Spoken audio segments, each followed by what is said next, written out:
For Sephardim, as well as Ashkenazim, regular kosher meat is not good enough. We need glat kosher, or what we call, according to Sephardim, halak beit Yosef. Glat means that the lungs of the animal are smooth, and that's what halak in Hebrew means, that the lungs are smooth. Ashkenazim, regular glat is good. For Sephardim, there is a higher standard that's called beit Yosef, but not in every country, not every community kept that higher Beit Yosef status, but everybody kept the glat status. So if you don't find Beit Yosef meat, or if you are a beginner and it's difficult with your family or in your community, it's not available, you can rely on Ashkenazi glat meat. But if a butcher store says we sell kosher meat, but not glat kosher, for us it's not kosher at all. If a restaurant says we are just kosher, trust us, but we're not glat kosher, for us it's not kosher at all. And the regular kosher meat used to be a lower level of kashrut in Europe when there was hunger and the relationships with the non-Jews were very poor. So if you slaughter a cow and it ends up not being the highest level of kashrut, you don't have anything to do with it. You cannot sell it to non-Jews because they're going to suspect that you poisoned the meat. And if you don't eat it, you and your family and your community are going to starve. So the rabbis allowed the lower level of kashrut, even though it has problems. The animal is not 100% healthy. However, that was in Europe in times of hunger. In southern countries, Muslim countries where the Jews lived, the Sephardi Jews, they never allowed such meat because Baruch Hashem, they had plenty.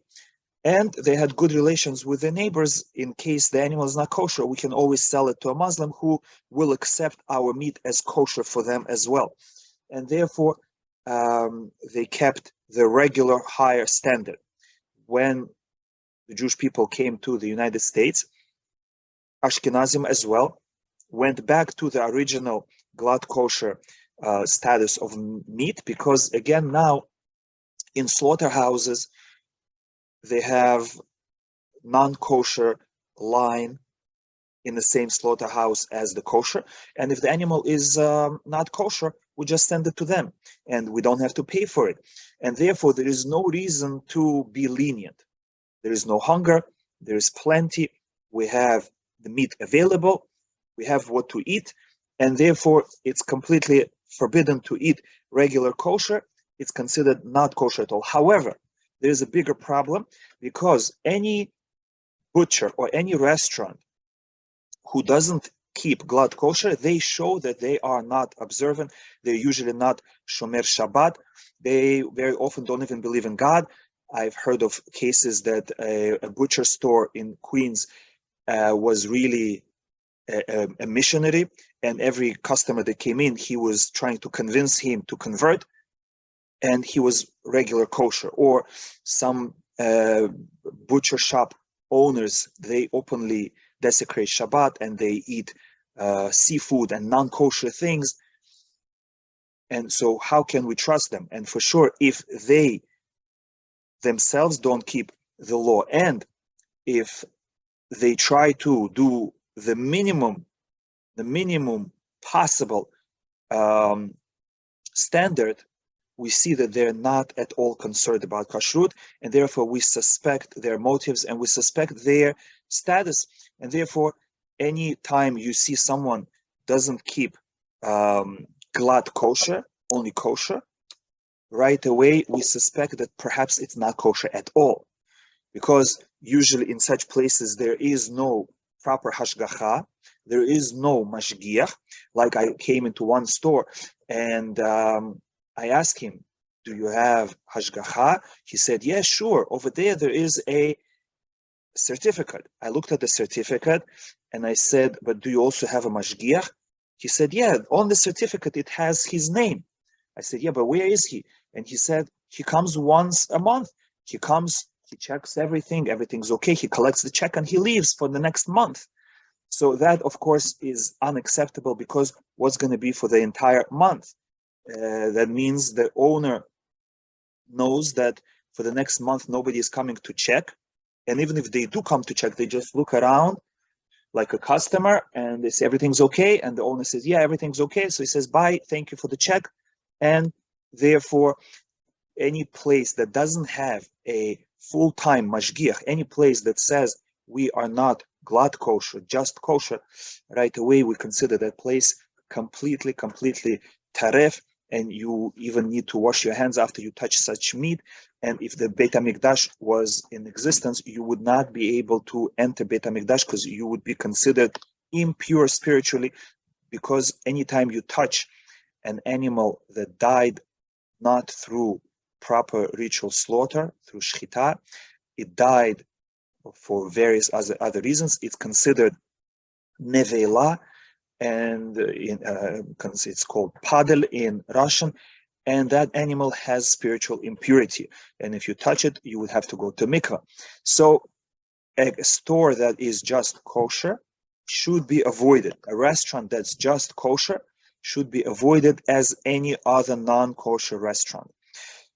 Now, the benefit of going to a glad kosher restaurant is because there is a valid hashgacha, because there is a mashgiach, in case, God forbid, they are lying, in case they tricked and they serve not kosher, we are not guilty, because we had someone to rely on. And because we relied on the mashgiach or the hashgacha, we are clean. However, if a person goes to a regular kosher butcher or regular kosher restaurant, there is no mashgiach there, there is no reliable hashgacha. He just trusts the owner. The owner says, yes, trust me, eat by me. So then, halachically, according to Jewish law, we're not allowed to trust him, because the owner is biased.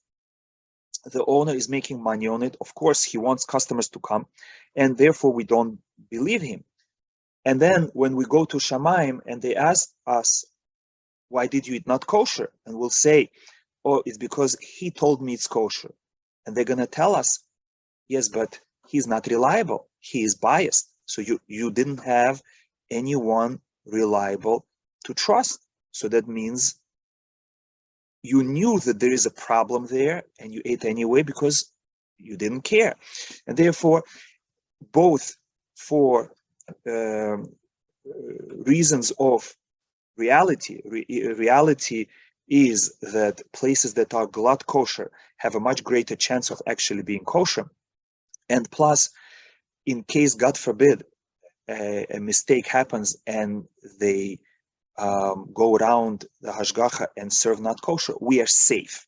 We don't have to worry, perhaps they serve not kosher, because even if they did, we are off the hook because we relied on someone. Yes, it's the fault of the owner. It may be the fault of the mashgiach if he wasn't diligent enough, vigilant enough. However, we are clean. Another point about meat is meat has to be salted properly. Now, if you go to a glad kosher place, they will salt the meat either at the store or at the factory. That's even better because you know everything is under good supervision. Therefore, any store that tells you we are selling you meat that wasn't salted at home, don't buy there.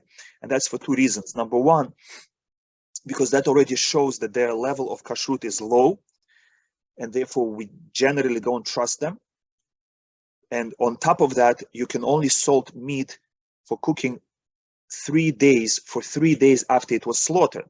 But by the time it was slaughtered, by the time it was processed, by the time it went on a truck, sometimes from another state to the store, or to the distributor first, and then to the store, and it's set on the shelf, more than 3 days may have passed, and you cannot salt it anymore. Becomes blood becomes absorbed so much that salt will not take it out. And the second reason that you shouldn't buy meat that requires salting at home is that most people don't know how to salt meat properly. Most people never learned the laws. Maybe they saw or heard how their grandmother or great-grandmother did it, but it's very possible that they are making a mistake. And if they make a mistake in salting meat, it's a very delicate process. A mistake will not only not make the meat kosher, but it will make everything that it touched not kosher, which means any container that the meat was in, if it wasn't salted properly, the container will become not kosher. The spoons, the forks, the plates, everything will become not kosher. And therefore, if anybody tells you this meat was not salted, take it and salt it yourself at home. Don't buy in that store, and don't salt it yourself. Now, there's one exception, and that is liver. Liver, we don't salt, and therefore, if you buy raw liver, it will always be not salted. And remember that you cannot salt liver. If you salt liver, whatever container you salted it in will become not kosher, because there's so much blood in liver. The only way to remove the blood is by broiling it, not boiling, broiling, roasting it in fire. And that's the only way the blood will drip. And the proper way to broil, to roast liver, is you have to put it on something that has holes, either on a grate or something that has holes. For example, you can take a skewer or a bamboo stick, put pieces of liver on it, and then put it over fire, and blood will drip. Or you can take aluminum pan, put a lot of bamboo sticks above it, and then put your large pieces of liver on it and roast it like that. Or again, put the pieces of liver onto the bamboo sticks, put them hanging over aluminum pan, over the sides of aluminum pan, and you can put it into your oven on broil, and the blood will drip down. Now, let's move to milk. There are two kinds of milk on the market. One is called Chalav Yisrael, another is called OUD. Chalav Yisrael is milk that a Jew was present at the time when they milked the cow, and he observed how they milked it, and he observed that the milk was put directly into the bottles and they didn't add anything not kosher to it. That is the best kind of milk. Everyone is encouraged to drink it. However, if that is not available, or a person is a beginner and his family is not yet ready for it, then there is a lower standard of milk, and that is called OUD. And again, if a person finds it difficult, or Chalav Yisrael is not available, he is allowed to drink OUD and eat OUD dairy products like cheese and yogurt. However, dairy products also require hashgacha. For example, if you have yogurt or cheese or cream cheese, all these things will require hashgacha. OUD is good enough, but if it just has a K, it's not good, because sometimes they put gelatin in it, especially for yogurts, and for cheeses, they put rennet, which is part of the stomach of the cow, the enzyme taken from the cow, and again, the cow is not kosher, slaughtered in a non-kosher way, and therefore we can only eat cheese that has at least OUD on it. Now, the only exception for Halav Yisrael, if you keep the stricter dairy standard of Halav Yisrael, is butter. Butter made out of milk is okay if it has OUD, even for strict people. Meaning, even if you hold Halav Yisrael, you can buy butter that is plain OUD. And that is because we have a rule and reality that you can only make butter from kosher milk. That is the unique property of cow, goat, or sheep milk, that only these three kinds of milk can produce butter. If you take pig's milk or you take horse's milk, as much as you churn it, it's not going to produce butter. And therefore, we have a guarantee. If you see a solid block of butter, you know for sure that it was made out of kosher milk. But if you have regular liquid milk, there is a slight chance, a little concern that maybe they added non-kosher milk.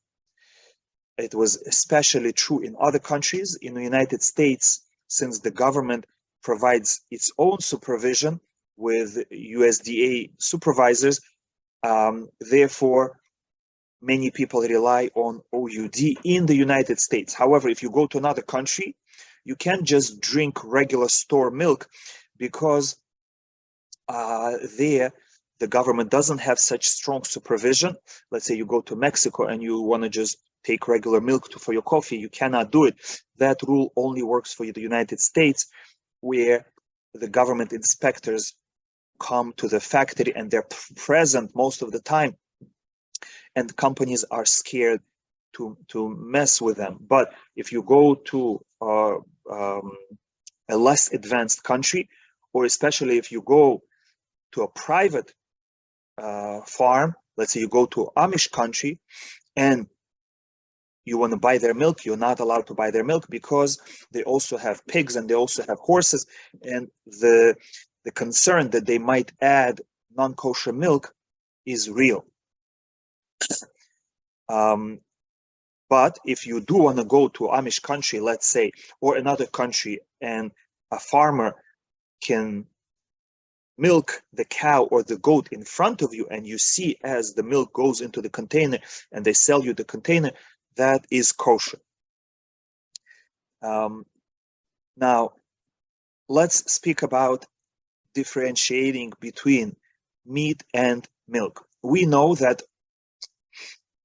Jewish people are a holy people, and they took upon themselves stringencies beyond the Torah law. The Torah law forbids eating meat and milk together if they are cooked together. However, according to Torah law, if you ate steak and then afterwards you drink a cup of cold milk, according to Torah law, that would be permissible. But the Jewish people took upon themselves more strict law, and they said, we're not going to eat anything dairy until the meat already became digested in our stomach. And the rabbis set a time limit for it of 6 hours. There are some who are more strict, there are some who are more lenient, but majority of the Jewish people keep 6 hours. And for Sephardim, they have to be full 6 hours after meat before you eat dairy. Ashkenazim hold that as long as you have 5 hours and a little bit, you are already in the 6th hour, you can be lenient and eat dairy. But for Sephardim, you need full 6 hours. However, this is for healthy people.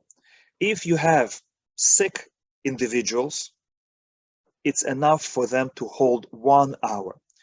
If they ate meat and now they're hungry and the only food available for their nutrition is dairy, they are allowed to eat dairy after 1 hour. Sick people only have to wait 1 hour. Of course, they have to be honest with themselves. if they need it for their nutrition, they need it to get better, not just because I'm sick, I'm gonna go and eat ice cream and candy. But if I am still meaty, 6 hours didn't pass, and I feel hungry because I didn't eat so much, and the only food that is healthy is dairy, I'm allowed to eat it if I'm, God forbid, not feeling well after 1 hour. Now, there are some people who are, even though they're not sick, but they are considered sick, and that is women who are pregnant.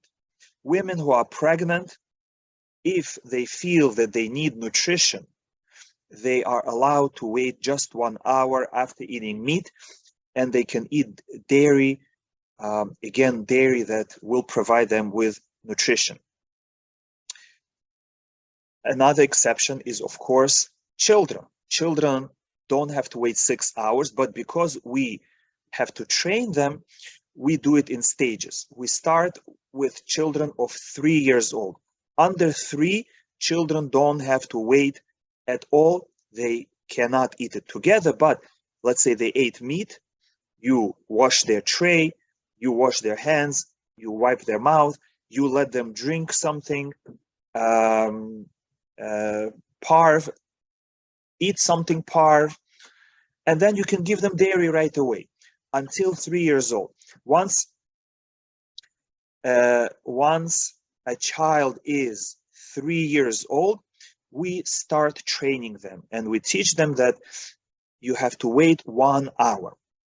At 3 years old, a child should wait 1 hour. Now, of course, if a child is not feeling well or there is no food available and the child is hungry, you don't have to make them suffer.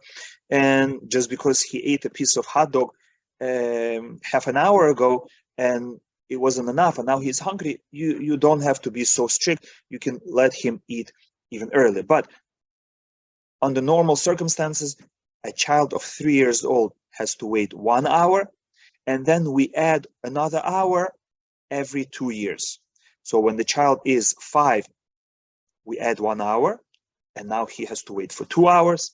When the child is 7, we add 1 hour, and now he has to wait for 3 hours between meat and milk. When the child is 9, he has to wait 4 hours, and when the child is 11, he has to wait 5. And then when the child turns bar mitzvah or bat mitzvah, they already have to wait 6 hours. And yes, someone who is sick, under the weather even, and they feel that they need nutrition, they can be lenient and eat dairy after 1 hour of eating meat. And the best leniency is for pregnant ladies, that if they feel they need nutrition, 1 hour waiting after meat is enough. Now, we go even further in our holiness, and we try to separate between meat and milk even further. For example, we do not eat meat and milk at the same time on the same table. For example, if I want to eat meat and my wife wants to eat dairy, we cannot sit next to each other because there's a concern that I'm going to forget that I'm eating meat and I might take something from her plate and eat it. Or she might take something from me and eat it.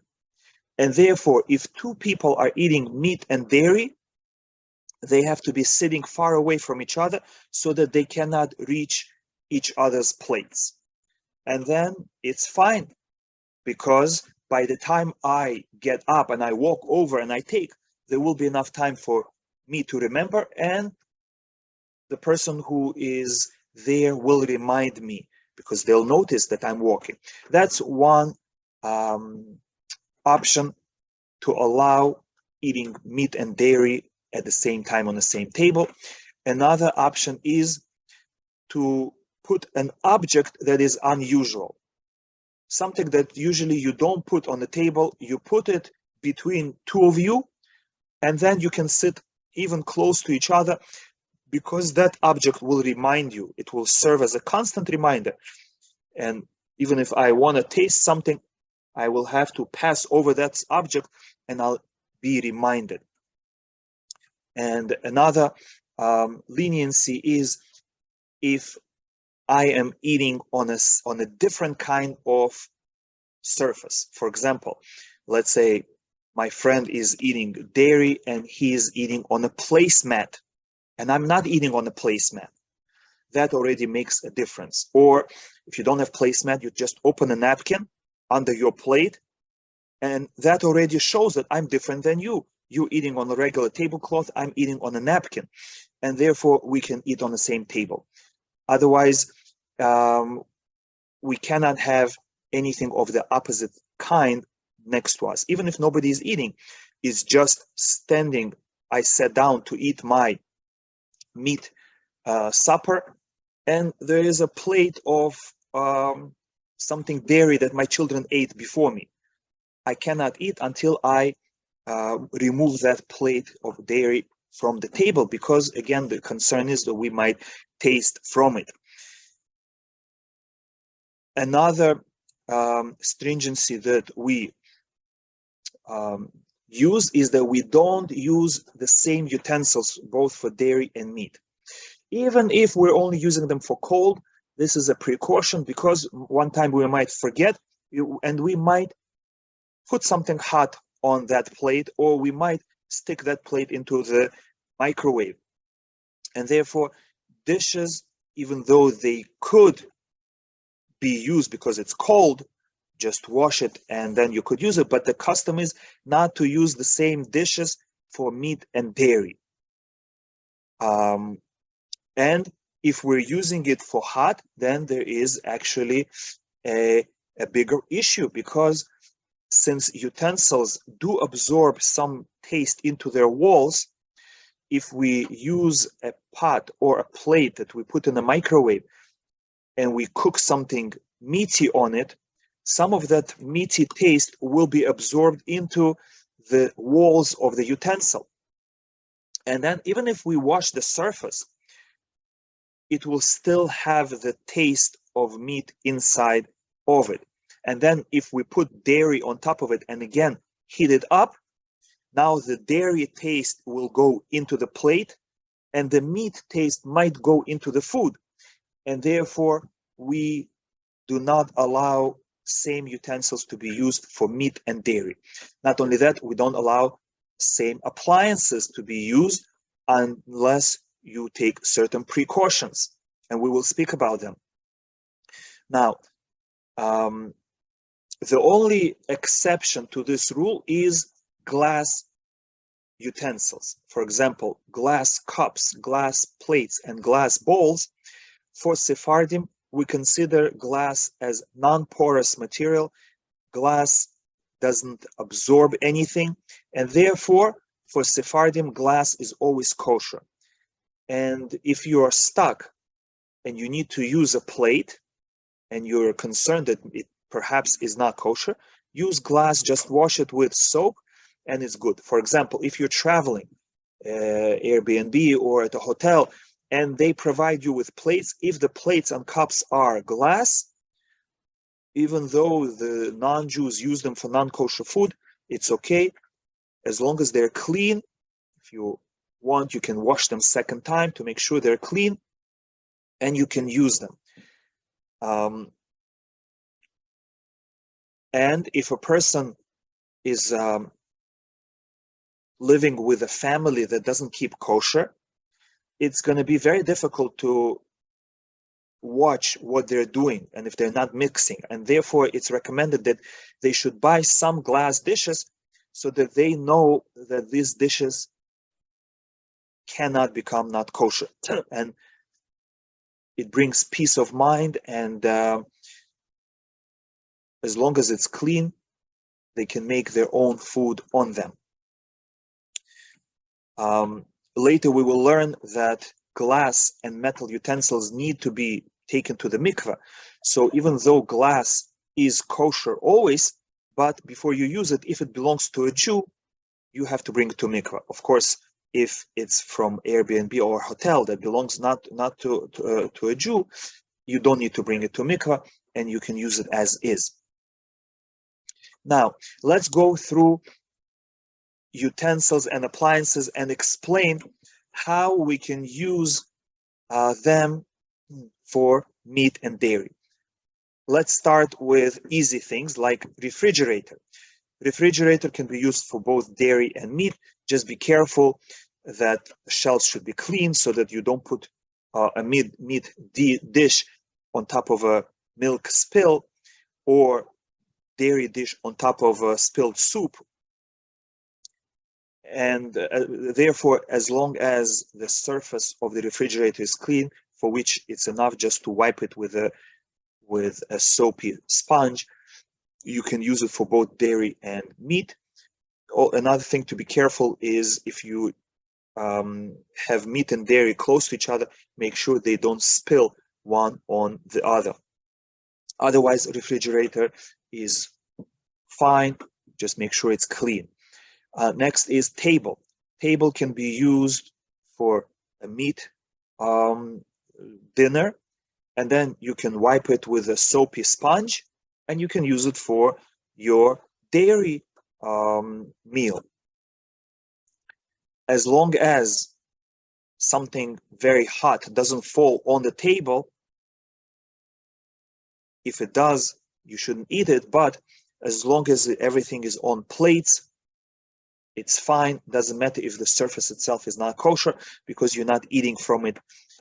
Again, just keep in mind that if a hot piece of dairy or meat falls onto the table, and you know that you use the same table for dairy and meat, you shouldn't eat it. What many people do is they change tablecloths. They take either thin plastic tablecloth and they spread it, they eat their dairy meal, and then they collect and throw out the tablecloth, and for the meat meal they put a new. That is of course a preferable way, but it's not required.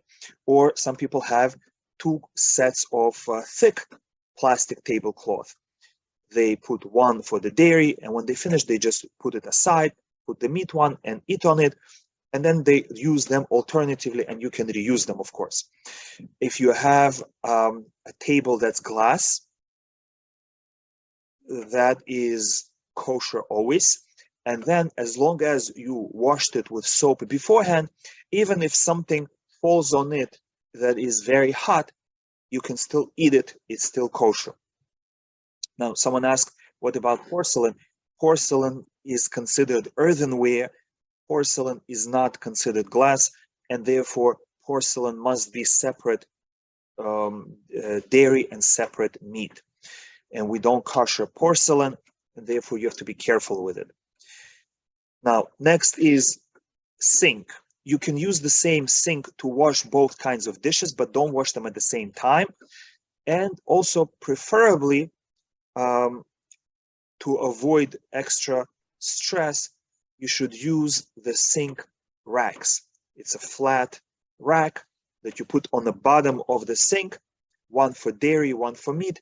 This way, all you need to do is replace one with the other, and then you can put the other kind of dishes in and wash them. If you don't have the sink racks, then you should wash the sink with a soapy sponge before exchanging. This way, you're not putting your dairy dishes on top of the fat and meat residue in the sink. And again, if you use the sink racks, that helps you to avoid that extra washing of the sink, because nothing touches the bottom of the sink. Now, the next is oven. Can I use the same oven for meat and dairy? And the answer is you should choose only one thing that you're going to use with in that oven, for example, meat for most people. And then if I want to use dairy in the oven, I have to cover it. Single cover is enough. So for example, I want to bake lasagna in my meat oven. As long as I make sure nothing spills over, so for that, it's good to put a piece of aluminum foil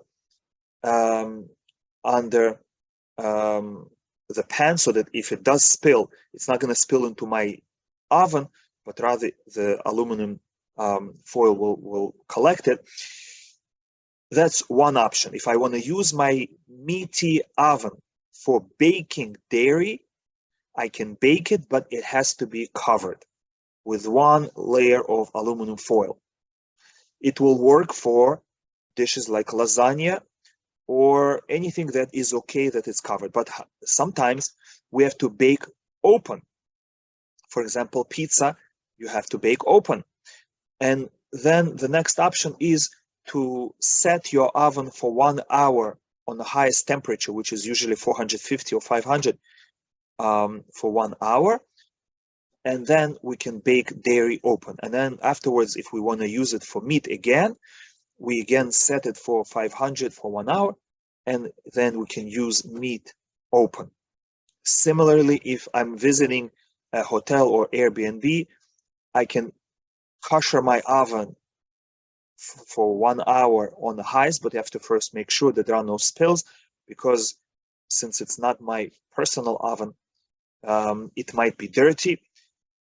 So first you have to make sure that there is no meat or dairy residue on the bottom or on the racks, and then set it for 500 for 1 hour, and then you can bake your things in it open.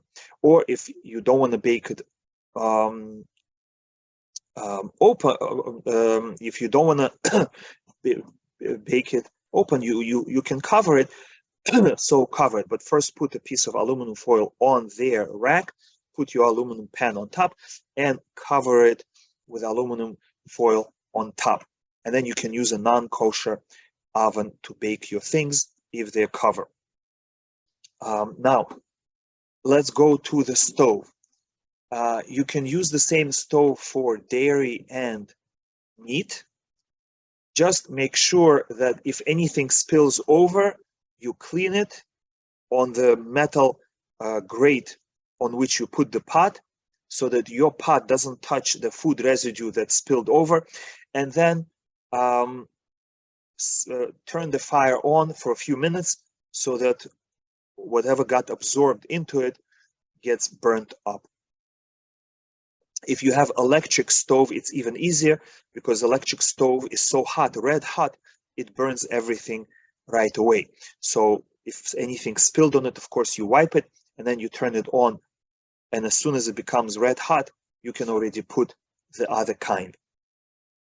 When you're using the stove for two different kinds of pots, one dairy, one meat, you have to be careful that they shouldn't spill one over the other. So always be present there so that they don't boil over, or keep them not next to each other but diagonally so that they're a little bit further from each other. Next is microwave. Microwave should be used for only one kind, either meat or dairy, and if you want to make the other kind, you also have to cover it. So for example, if you want to warm up pizza in your meaty microwave, put the plate with pizza into a plastic bag, put it in the microwave, and of course close the bag, and then you can warm up the pizza in a meaty microwave because it's covered. Similarly, if you have a non-kosher microwave at work or at a hotel, you can put your food into a plastic bag and then you can warm it up. But be careful not to heat it up too much, because if the bag explodes, then the food will become exposed to the microwave. And the last thing is a toaster oven. A toaster oven cannot be used for dairy and meat. And toaster oven cannot be koshered because it's not big enough, and we do not rely that leaving it for an hour on highest temperature will do the job. Therefore, toaster oven is small enough so that you, if really necessary, you can have two. Or what some people do, they use the main oven for meat and they use a toaster oven for dairy. This way you have one designated just for meat, one designated just for dairy.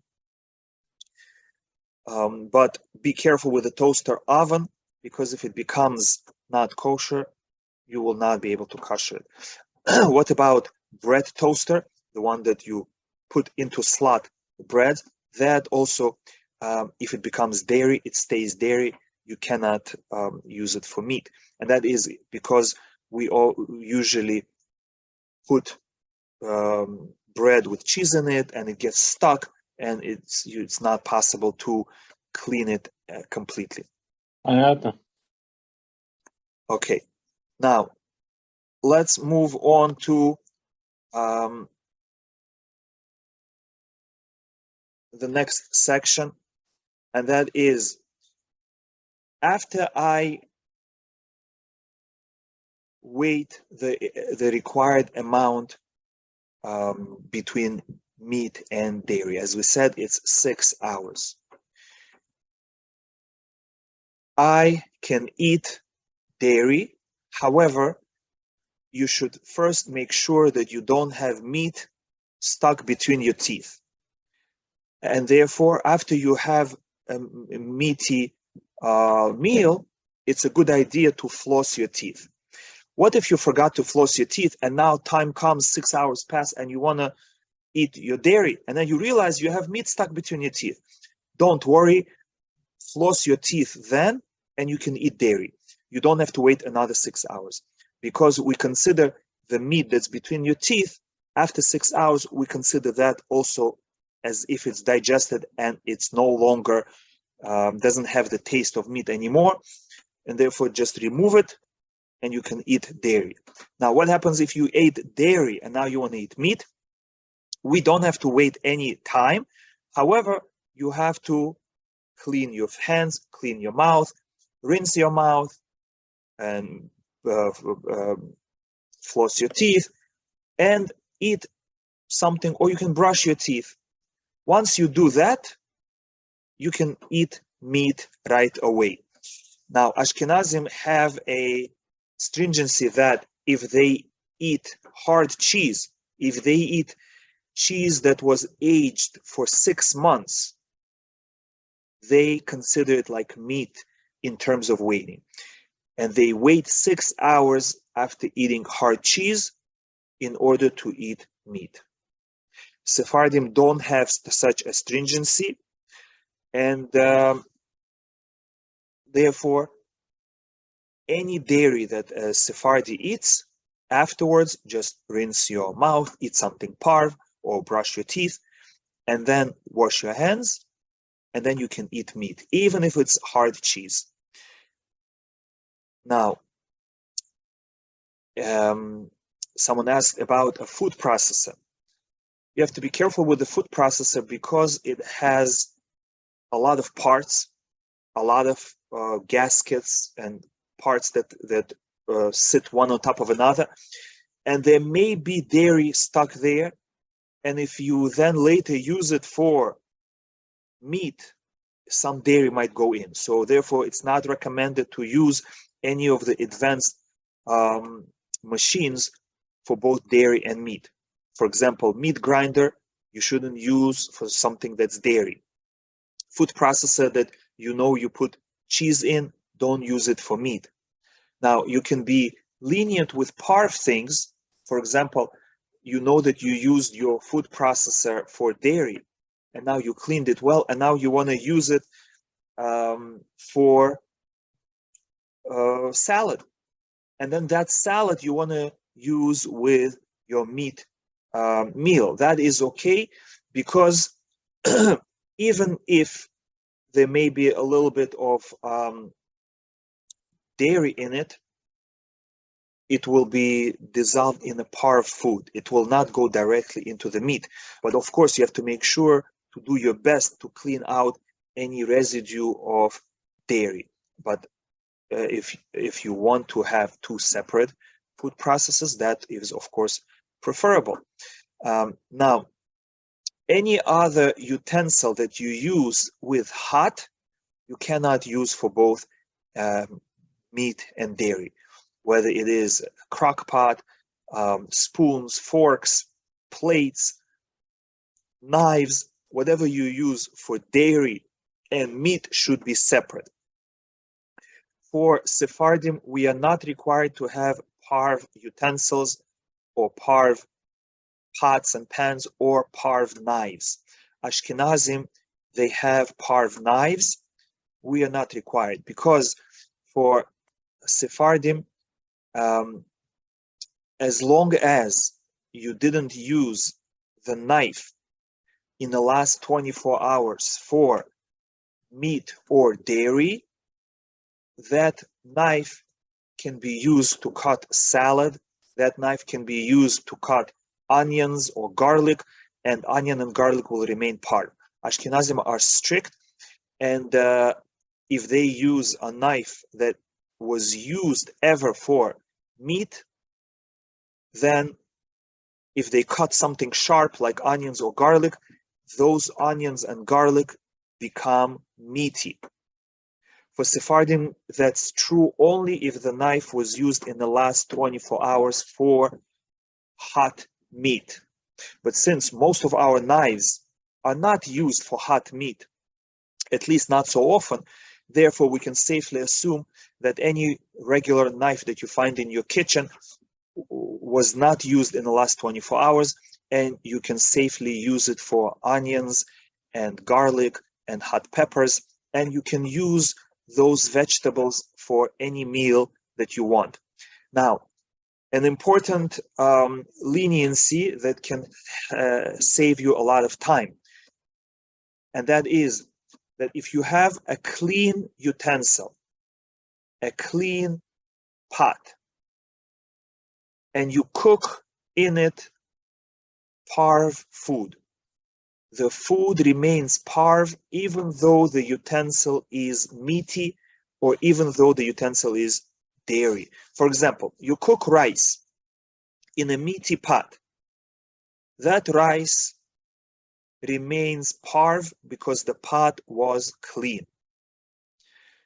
Even if you just cooked chicken soup and then you wash the pot with soap and sponge, and now the pot is clean, you can cook rice in it and the rice will remain parv.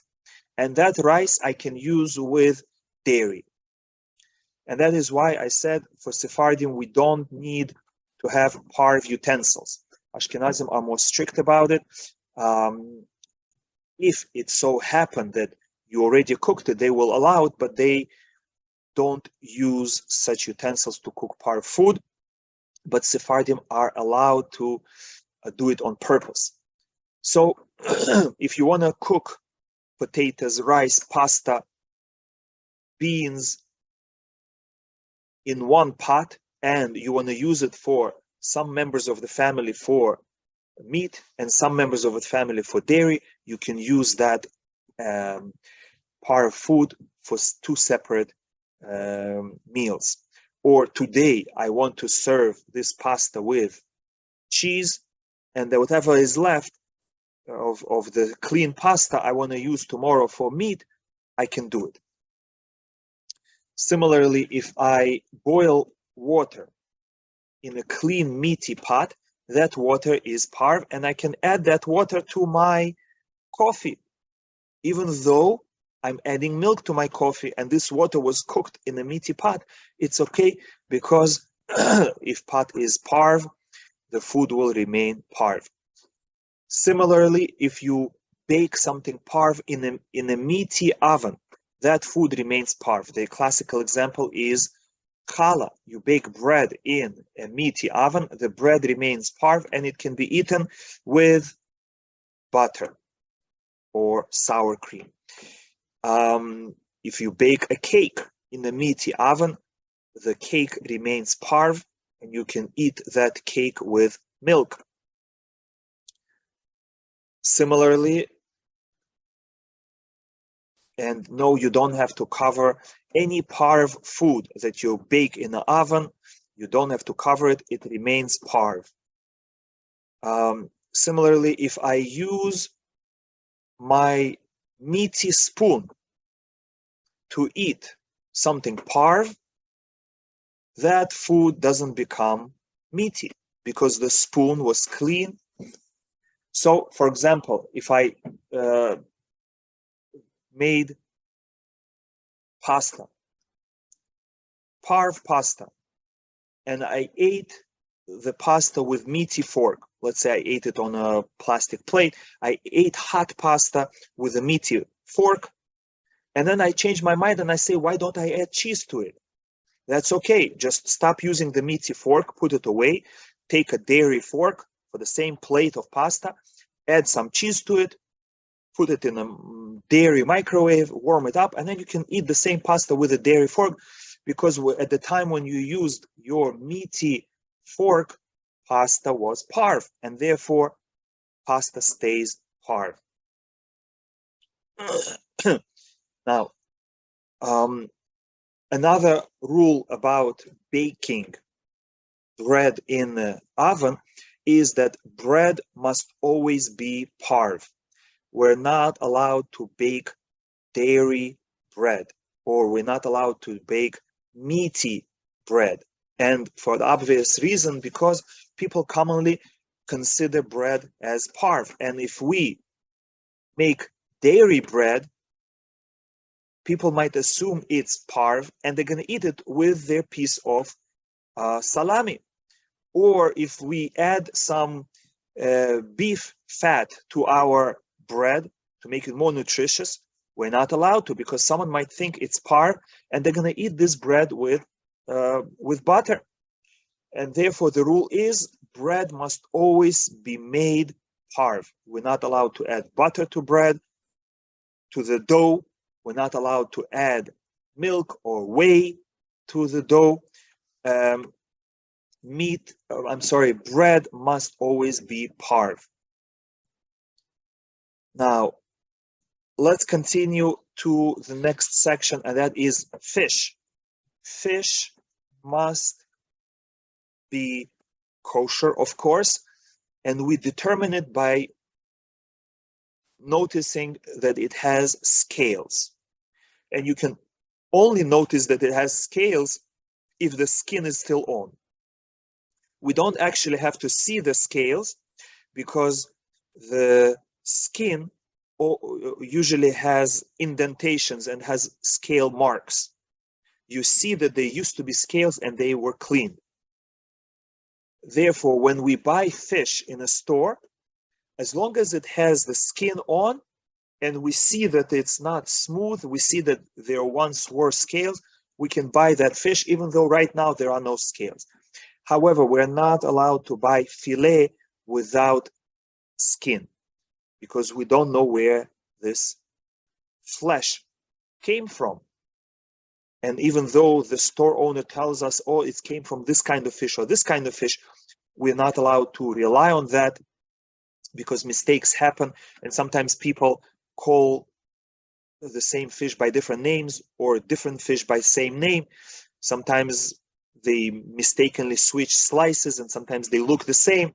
Therefore, we're only allowed to buy fish if it has scales or scale marks on the skin, unless it has hashgacha.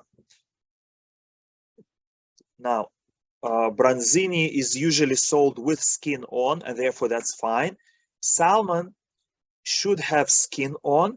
However, there are some who are lenient, and they say, since any fish that is pink is kosher, because there is no non-kosher fish that's pink, some people are lenient and they buy salmon fillet even though it doesn't have skin.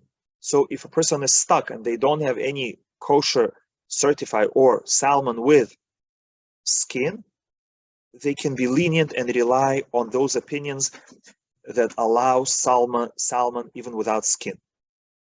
But of course, that only applies to raw fish. Any fish that is processed must have certification, because the utensils must be kosher, as well as all the ingredients must be kosher.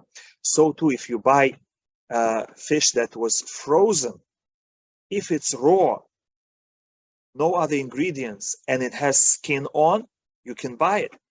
But if it's processed, for example, it's breaded or marinated, you cannot buy it. Or if it's filet without skin on, then you cannot buy that fish. If you go to a non-kosher fish market, you are allowed to ask them to cut the fish for you, to scale it, to slice it, to clean it, and then because you saw that the fish is kosher, it had scales, they can cut it up for you. When you come home, just make sure to wash the fish and rub it on all sides, so that in case the knife or the board upon which they cut were dirty, you will wash it off. Again, if fish has skin on and we see that it had scales, it's okay to buy it even if it wasn't cut in front of you, but come home and wash it. Don't have to wash it with soap. You can wash it just with water, but rub it on all sides to make sure you wash off any residue of non-kosher fish.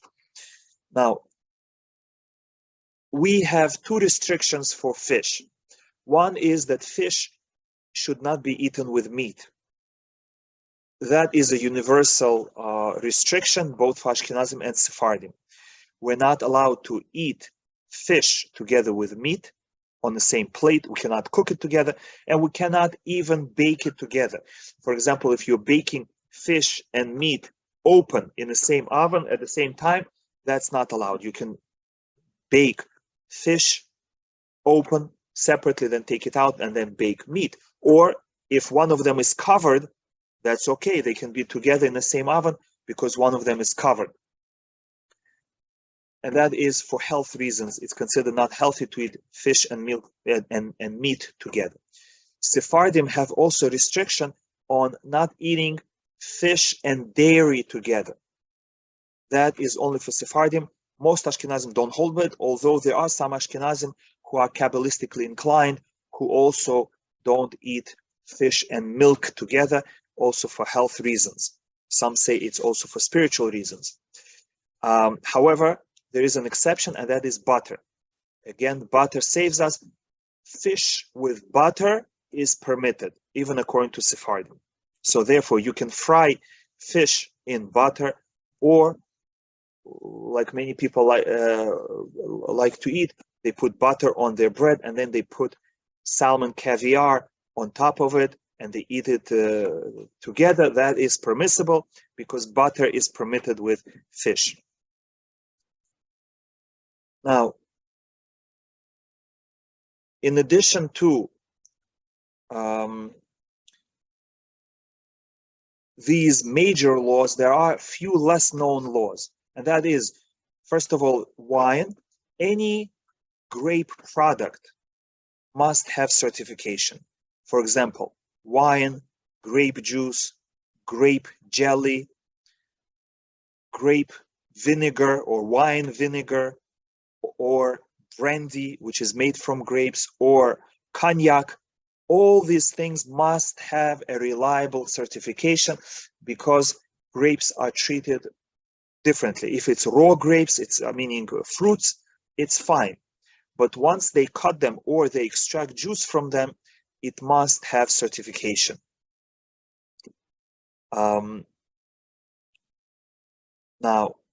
another area of kashrut that is less known is yashan. Yashan means grain that was planted before last Passover.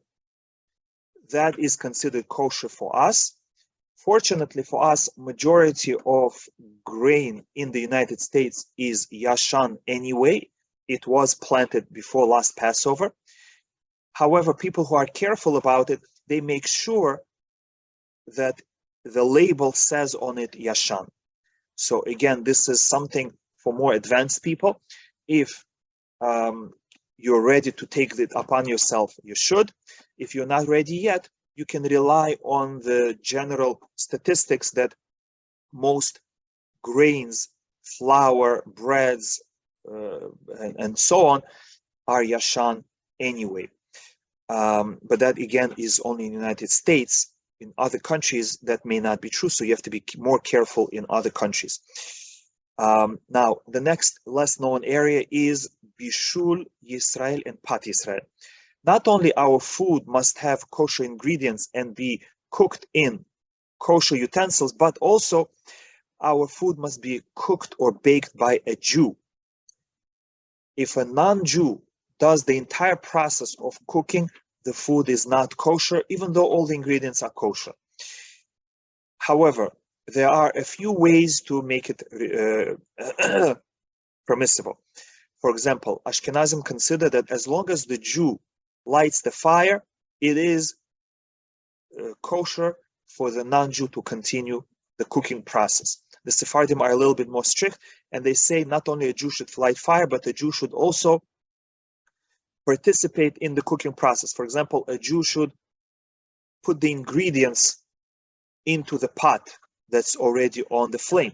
The Jew should stir the food on the fire. The Jew should participate in some small way in the cooking process as well, not only turning on the fire.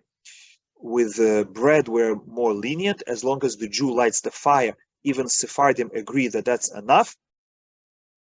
And again, that's something to pay attention to if you're ready for it, that the package that you're buying should say Bishul Yisrael or Pat Yisrael. If you go to a restaurant that is that does have hashgacha, then they will make sure that the food is Bishul Yisrael and Pat Yisrael. However, if you keep the stricter opinion of Sephardim that a Jew should participate, you should inform the mashgiach that you want your food to be prepared according to Sephardi standards of Bishul Yisrael. And then the mashgiach himself will put your food on fire. Next is the area of medicine. Medicine, like tablets and capsules that we drink, we swallow, as long as they don't have taste, they don't have to be kosher. But that only applies to medicine, which means if you need Tylenol, if you need antibiotics, if you need any medicine that comes in capsules or tablets, doesn't have to be kosher because it's not considered food. You're taking it as medication and you're not even chewing it, you're not tasting it, you're just swallowing it. It's fine. Doesn't need to be kosher. However, if it does have pleasant taste, like it's a liquid medicine, then you have to make sure that the food, the ingredients are kosher. For example, if you are taking chewable medicine or you're taking liquid medicine, you should look through the ingredients that it shouldn't have any animal ingredients. So a good way out of it is to find vegetarian formula, because if you find vegetarian or vegan, then you know that there is no animal products in it. Now, another area is vitamins or food supplements. Unlike medicine, vitamins and food supplements are considered food.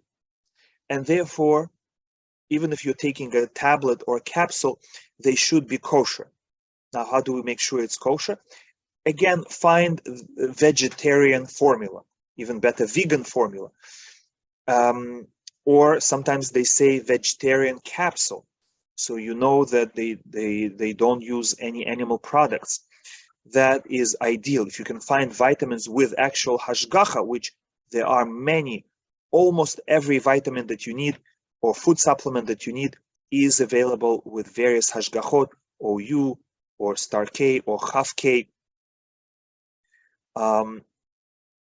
Now, and one last area before we take questions is bugs in fruits and vegetables. This is an extensive subject which you should learn about separately.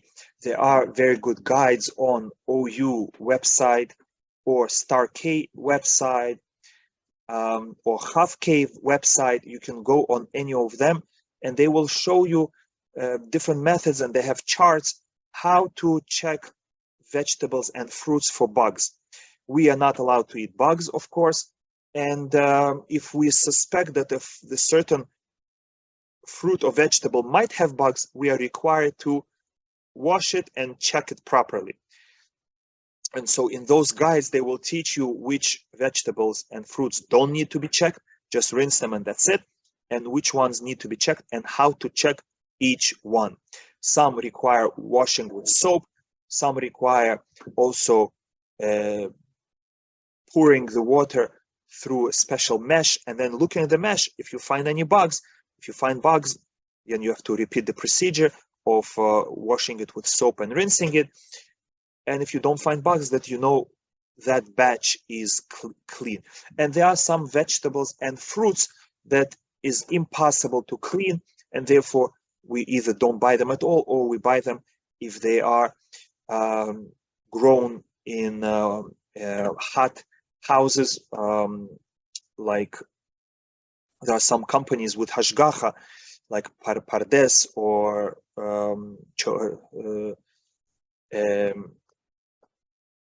there are a few that are positive. There are a few more that grow them in greenhouses, and they make sure that they free from bugs. There are some that wash it for you, like Bodek. They wash the produce for you, and they guarantee that there are no bugs in them. Otherwise, you can just learn how to do it yourself and do wash and check for bugs yourself. But it's a very extensive topic that needs additional learning. Now, in our next class, we will learn about how to kosher utensils, as well as how to bring your utensils to the mikveh. And Bezat Hashem, we will have that class tomorrow at 9 p.m., second part of this class on koshering utensils and appliances and immersing the utensils in mikveh. Now I will take questions. If you have any questions, you can add them to the chat. I'm going to read the question and answer it in the order that it was received.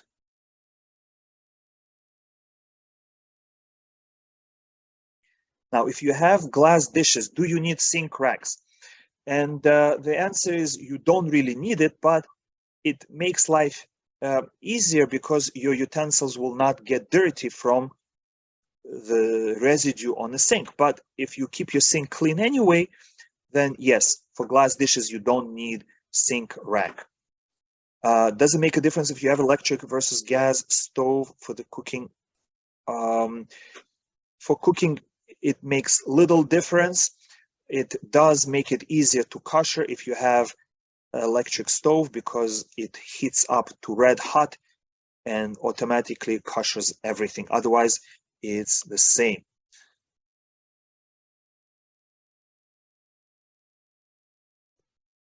Now, crock pot, rice maker, and air fryer, all these things should not be used for both dairy and meat. If you keep them parv, keep them parv. If you keep them dairy and parv, keep them dairy parv. Don't put meat in it. But not rice cooker, not crock pot, and not air fryer can be used for both dairy and meat. When you bake something parv in your meaty oven, you don't have to cover it. It remains parv.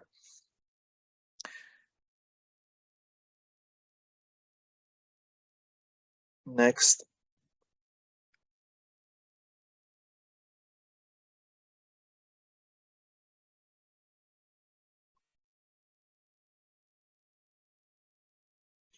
Now, how do we know that food that was made at the factory was made by a Jew? Because we said that the food also has to be cooked by a Jew. So what some hashgachot do, they send a mashgiach once in a while to light the commercial ovens, or what they do is they have a light bulb that produces heat, and it's always on, and the Jew lights it on. Or they make a decision that a certain food is not significant enough that it wouldn't be served at a banquet, at a wedding, and therefore that food we're lenient with. It doesn't require to be cooked by a Jew, because the rule is only food that is honorable to be served to an honorable individual needs to be cooked by a Jew. So certain kinds of canned food are considered low-level foods that you wouldn't serve to honorable guests, and therefore they are okay. But yes, some hashgachot send mashgiach to every morning light all the fires, but then it will say on it Pat Israel or Bishul Israel. Next question. What about prenatal capsules that have a taste? Again, if they are vegetarian capsules, then it is permissible. Can a non-Jew fill up the water urn for you? And the answer is yes, because water is something that is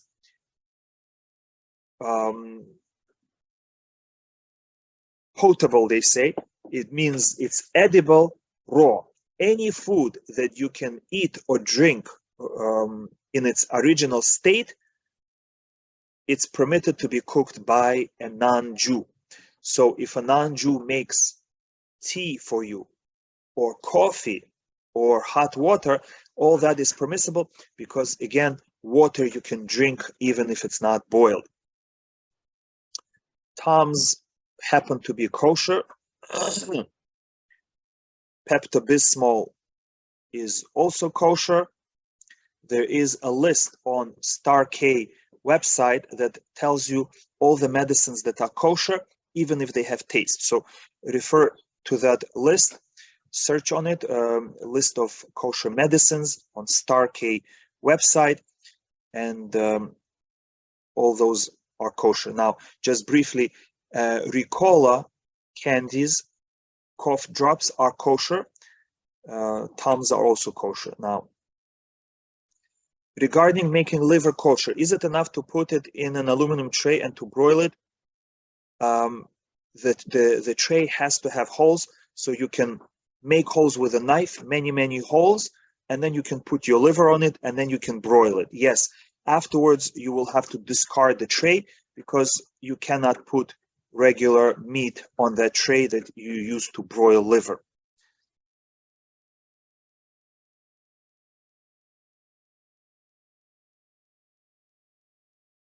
If the meat is now, if my family doesn't want to buy glad kosher meat, is that okay?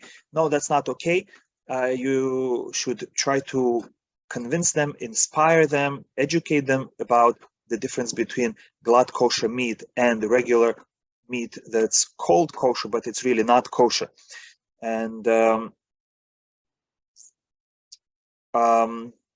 therefore, if you need help to cover the expense of the difference between kosher meat and glad kosher meat, you can contact me, and we will try to find you a sponsor to cover the difference in price. But the glad kosher meat is kosher, and regular kosher meat is non-kosher. Okay, thank you for joining and all your questions. B'ezrat Hashem, we will post this class as soon as possible, and tomorrow we will have the second half on koshering utensils and appliances, as well as bringing your utensils to the mikveh. Thank you for listening. Have a good night.